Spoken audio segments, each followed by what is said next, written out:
Right, so hello and welcome back to Books and Things and welcome to another video. And today I'm going to be talking to you about 5 books about music.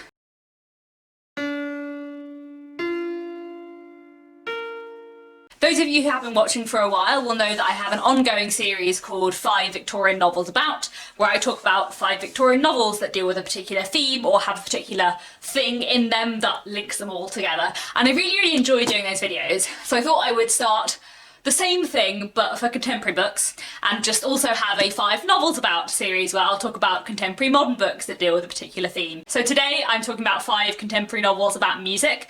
Music is a theme or motif that I really enjoy in books. Books that deal in some way with music is something I just really enjoy. I don't know why exactly. Probably because I am slightly musical. Well, I was slightly musical. I used to be very musical as a teenager. I used to go to music school on a Saturday. I played 3 instruments, the trumpet, the euphonium and the piano. I now have not played the trumpet or the euphonium for many years. I do still play the piano or the keyboard a bit, but not as much as I would like to. And I don't listen to as much music as I used to, but music still, I think, remains an important part of my life in many ways. And I really love it when music is celebrated in books, and when you can get a sense of music from books, because that's quite hard to do. So I thought I would talk about 5 of my favourite books that talk about music in a really interesting way today. The first one I want to talk about is The Chimes by Anna Smale. This is a book that I read quite a while ago now, but it really stayed with me, and it is an incredible book. I really would like to reread it sometime because it's just so amazing. So this book is a kind of musical dystopian novel, shall we say. It is set in the future in a world where people have sort of mostly lost their memories. Everyone really only has short-term memory. And what kind of keeps the society together is music. There are these chimes that play incredibly loud music every day, and this music kind of brings everyone together. So the society is kind of run by music. And we follow this young man who has kind of lost most of his memories. He's trying to find out who he is. He knows he's trying to do something, but he can't remember what it is. And we kind of follow him and various other characters. There are many amazing things about this book. The love story in it is fantastic. It's beautifully written, but the way this book looks at music and the way music is used in this book and the way that music is used not just as music, if that makes sense, is so amazingly done and so powerful, and just, yeah, I highly recommend this one. I also want to mention The Lola Quartet by Emily St. John Mandel. This is one of my favourite books of all time and an absolutely incredible read, and it is a looking back narrative. We're following several characters in the kind of present day of the novel, which is I think 2012, and all of these characters who are in their 20s looking back to what happened when they were in high school, and when 4 of the main characters were in a jazz quartet together. We kind of look at what happened when they were in high school, and everything that has happened since. It's sort of a mystery novel in many ways. There are lots of kind of mysterious dramatic elements going on, but it's also a book about the relationships between people, about looking back and how things change over time, and also a book about music, the way that this kind of jazz quartet brought these characters together, and the way some of them have kind of become less musical over time and some of them have become more invested in music is just so powerful. And the way this book writes about music is just incredible. This is like in the very beginning of the book. That morning at a music school in South Carolina, a pianist was sitting alone in a practice room. Jack had been playing the piano for 4.5 hours, and under normal circumstances his hands would have been aching by now, but he was high on painkillers and couldn't feel it. There was an east-facing window in the practice room, and the morning light had long since entered. The piano was illuminated, sun caught in varnish and gleaming in the keys, the whole room shining. He was dizzy, his skin itched, and he hadn't slept all night.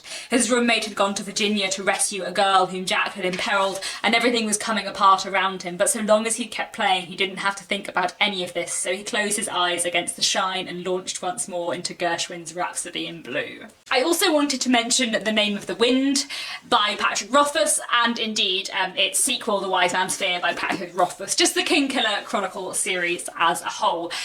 The way these books look at music is amazing. This is a fantasy series, my favourite fantasy series. In fact, I think it's brilliant. And we follow this man called Quoth. It's a story within a story. Quoth is telling the story of his life and all of the dramatic things that he has done as a sorcerer, effectively. We know that there are many rumours and myths about him in the kind of present day, and as he tells the story of his life, we find out which of them are true. And there are a lot of things I love about this book series. I love the system of magic. I love the characterisation. I love the story within a story, I love the narrative voice, I love how Dickensian a fantasy novel it is.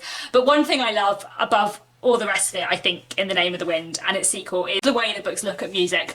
Quoth plays the lute, and he plays the lute throughout the books at various important points, partly to earn money and also partly as a way of coping with his life, as a way of coping with grief, as a way of coping with ostracism and poverty. Like, music is the most important thing in many ways for Quoth, and the way that this book looks at that and the way music is used is just amazing. And sometimes the way that Patrick Rothfuss writes about music is really hard not to hear it, even though you can't hear it. Like, he can really make you hear what Quoth is playing. It's so cleverly done, so amazing. I really can't recommend those books enough, and one of my absolute favourite things about them is the way they look at music. I also wanted to mention A Visit from the Gon Squad by Jennifer Egan. This is a really great novel, or possibly a collection of short stories. It's sort of somewhere in between a novel and a collection of short stories. One of those novels that is made up of a series of interconnected short stories, but with various elements tying them all together. So the structure of this is fairly separate. There are various different scenes and we follow various different characters,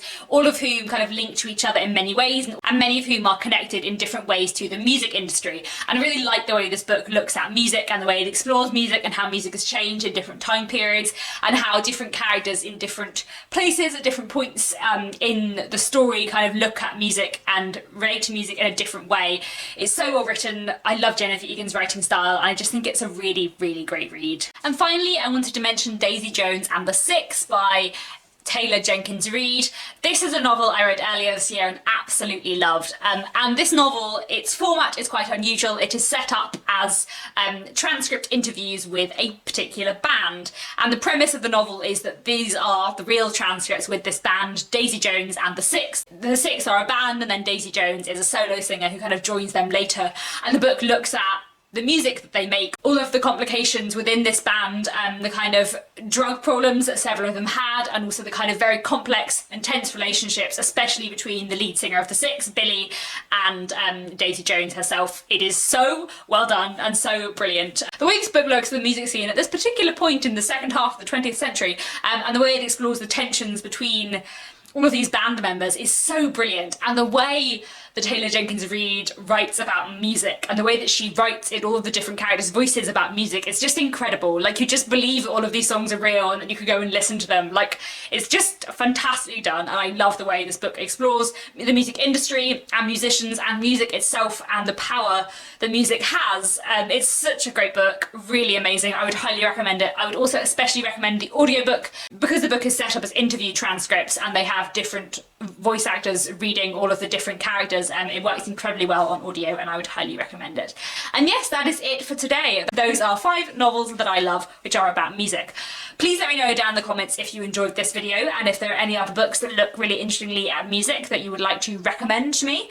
And also, if you liked this first beginning of the 5 novels about, rather than 5 Victorian novels about series, and if you'd like me to do more, and if you have any ideas of particular themes I could talk about within contemporary literature, I would like that very much as well. And yeah, that's it for today. Thank you so much for watching, and I'll be back very soon with another bookish video.